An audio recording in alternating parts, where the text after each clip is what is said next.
Dalam sidang eksepsi kasus perintangan penyidikan Yosua, terdakwa Cuk Putranto menyatakan Verdi Sambo meminta untuk menggandakan rekaman CCTV. Menurut pengacara Cuk Putranto, permintaan Sambo ini disampaikan dengan nada marah.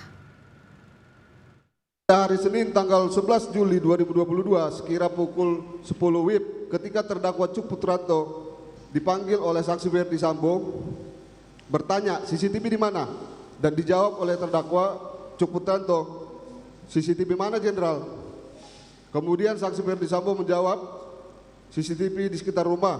Kemudian dijawab lagi oleh terdakwa Cuk Putranto, sudah saya serahkan ke Polres Jakarta Selatan. Kemudian saksi Verdi Sambo katakan siapa yang perintahkan? Kemudian dijawab oleh terdakwa Cuk Putranto, siap. Selanjutnya saksi Verdi Sambo meminta terdakwa Cuk Putranto dengan berkata, kamu ambil CCTV-nya, kamu copy dan lihat isinya. Kemudian saksi Verdi Sambo melanjutkan dengan kata-katanya dan dengan nada marah, lakukan jangan banyak tanya, kalau ada apa-apa saya yang tanggung jawab. Para terdakwa kasus perintangan penyidikan pembunuhan Brigadir Yosua kompak menyatakan mereka hanya diperintah oleh Sambo. Peluang keadilan apa yang coba dicari oleh para terdakwa kasus tersebut? Telah bergabung bersama kami kuasa hukum Baikuni Wibowo, Junaidi Saibi. Pak Junaidi, selamat malam. Selamat malam, Pak. Kita juga akan sapa kuasa hukum Cuk Putranto, Joni Manurung. Pak Joni, selamat malam. Selamat malam. Kita juga akan sapa Ketua Umum Peradi Firman Wijaya. Sudah bergabung Pak Firman? Jika belum, saya akan sapa dulu Pak Joni dan juga Pak Junaidi. Ini pertanyaannya sama untuk Anda berdua. Karena terdakwa, klien Anda ini kompak menyatakan mereka hanya diperintah oleh Sambo. Peluang keadilan apa yang coba dicari oleh para klien Anda? Pak Saibi, Pak Junaidi. Di dalam eksepsi kami menjelaskan ya, memang di dalam hal ini kan ketika perbuatan itu semua dilakukan, itu sebenarnya dalam rangka administrasi negara. Karena keluaran daripada pemeriksaan di Propam itu sebenarnya untuk kepentingan administrasi negara.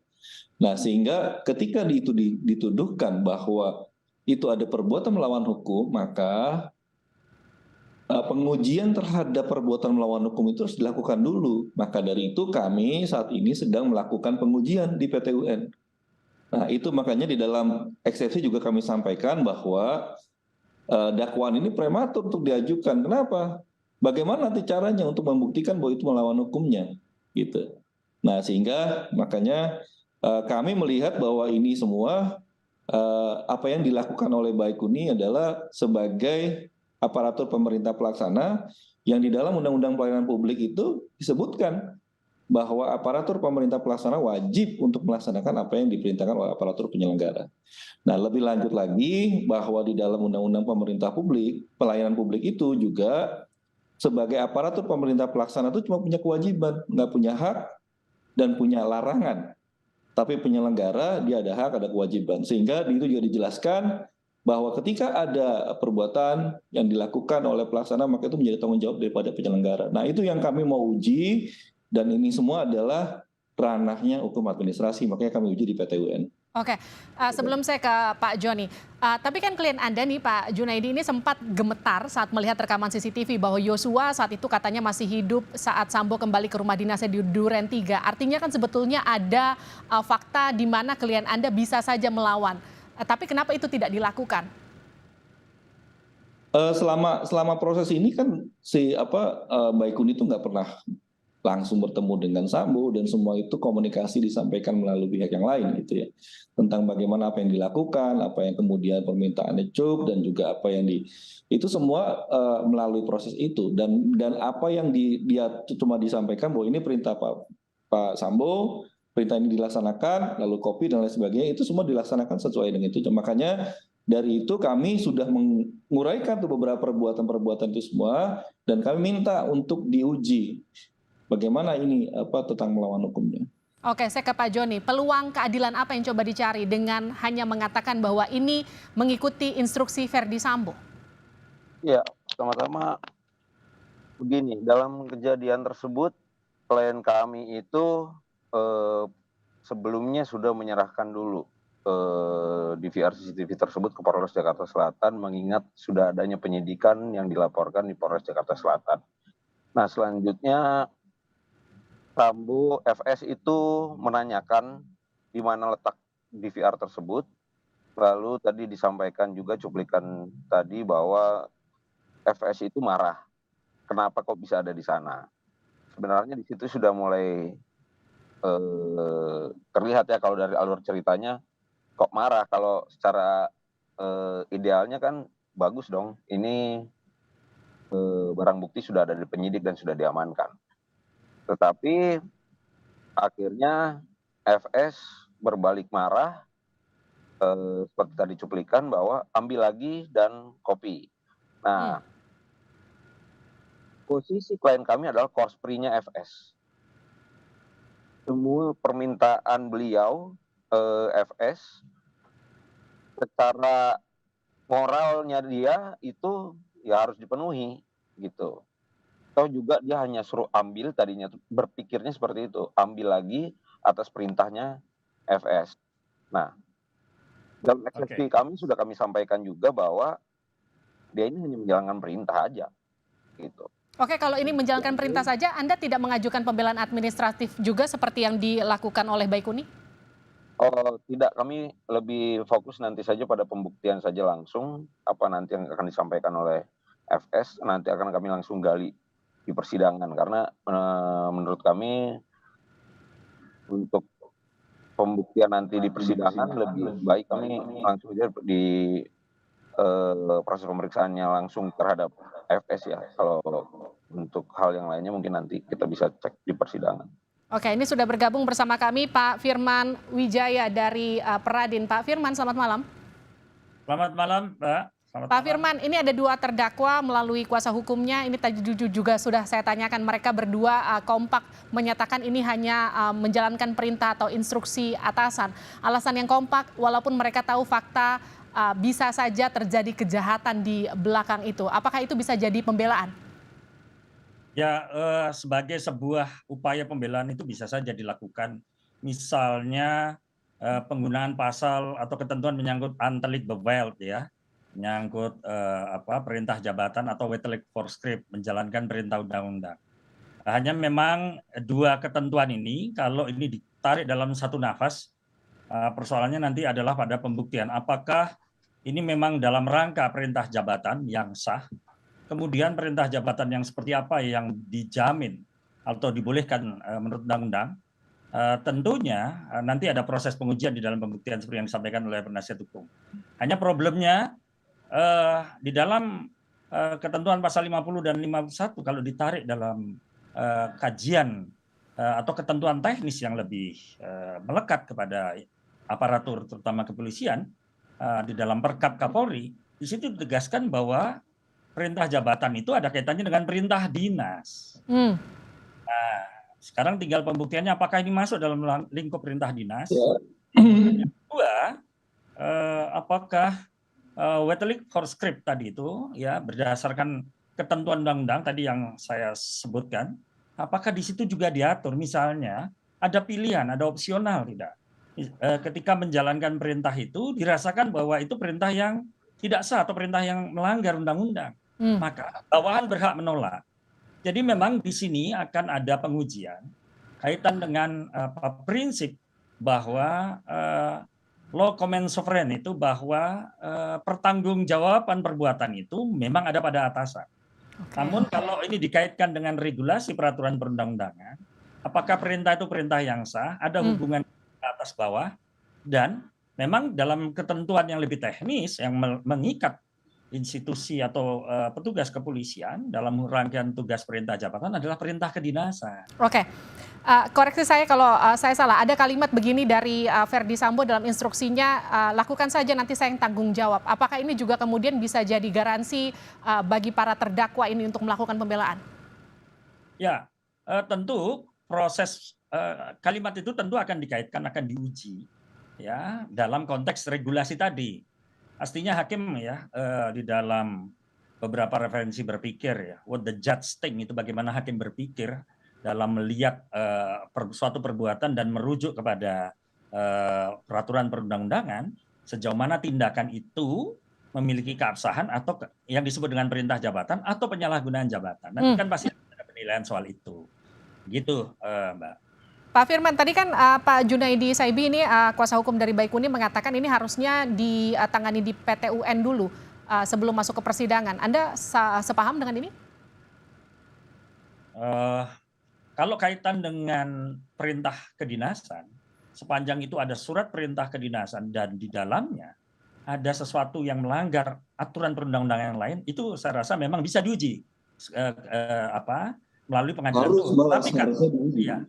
Tapi persoalannya ini kan delik material, ada konsekuensi perintah terhadap matinya orang lain. Saya rasa jangkauan Wetlik Forskrip, perintah menjalankan undang-undang itu pasti ada kaitannya, misalnya menembak pelaku kejahatan atau di dalam rangka surat tugas untuk melakukan tindakan penegakan hukum. Saya rasa itu memang bisa diuji kalau ada ketentuan yang secara administratif keliru yang disebut dengan error in facti.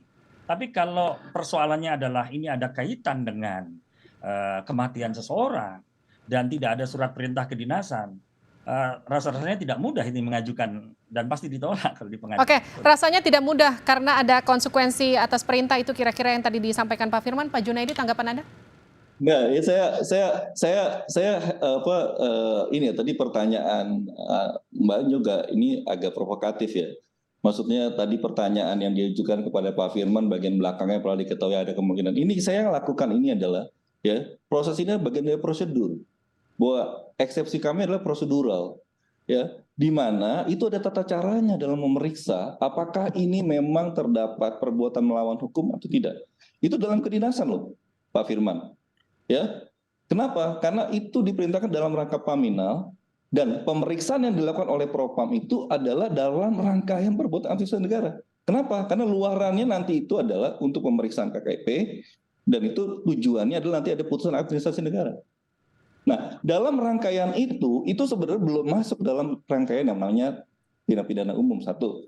Yang kedua, tadi kalau misalkan dikatakan ini ada kepentingan untuk dia melakukan pemeriksaan, ya, ada menolak, itu juga bagian dari pengujian ini, gitu. Nah, tadi saya sampaikan dalam Undang-Undang Pelayanan Publik sebagai aparatur pemerintah pelaksana itu tugasnya melaksanakan saja kewajibannya.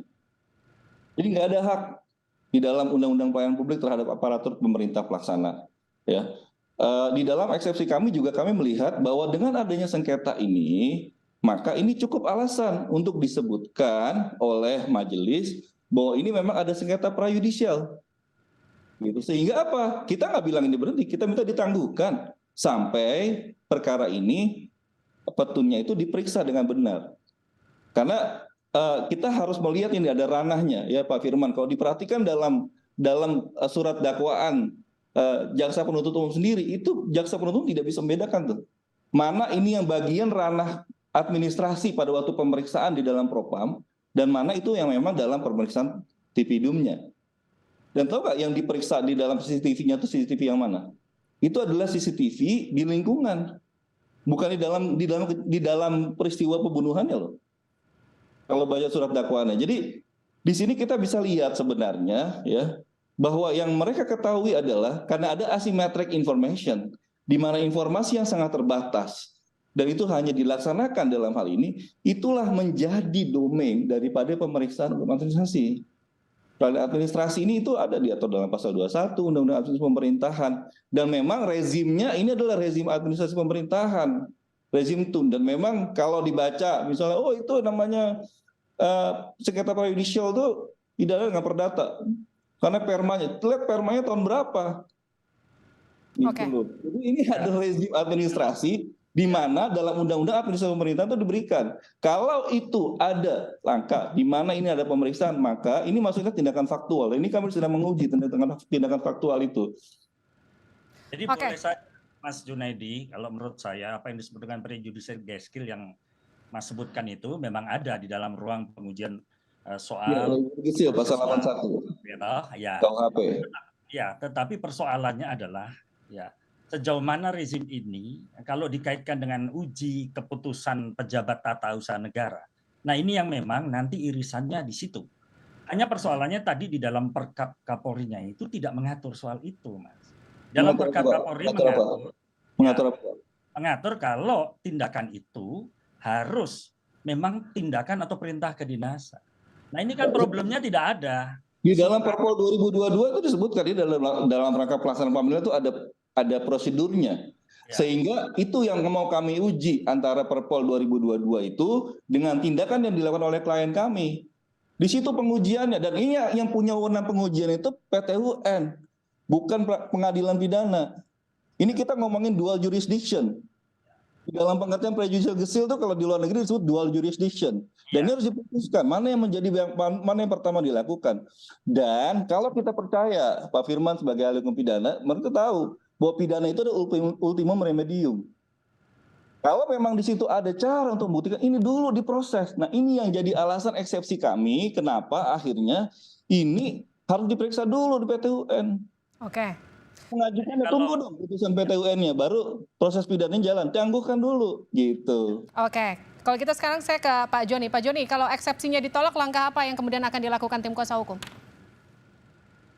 Kalau eksepsi ditolak ya kita lanjut ke pembuktian, nanti kita gali di persidangan bagaimana fakta-fakta yang sebenarnya terjadi.